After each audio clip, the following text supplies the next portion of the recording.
I wanted to specifically use blue is because blue is considered calm and good and all that in most animal movies and all that.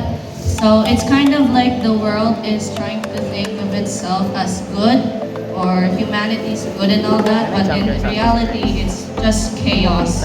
And the red represents Jesus. He made me, because red may be the sign of evil and all that, but it also represents truth and His blood. So we decided to make it look like flames, and this is the earth in the middle.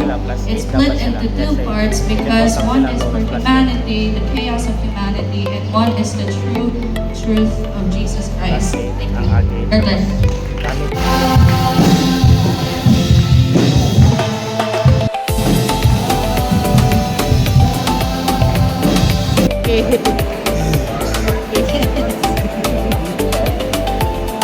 Bisan sa modern na panahon, ang tinuod na pagtuo, mao ang Ay, ang Team Emerald. As you can see, among vlog na Emerald. Okay na na, bahala lang siya mo ito. Basta Emerald din na. Okay, Lani.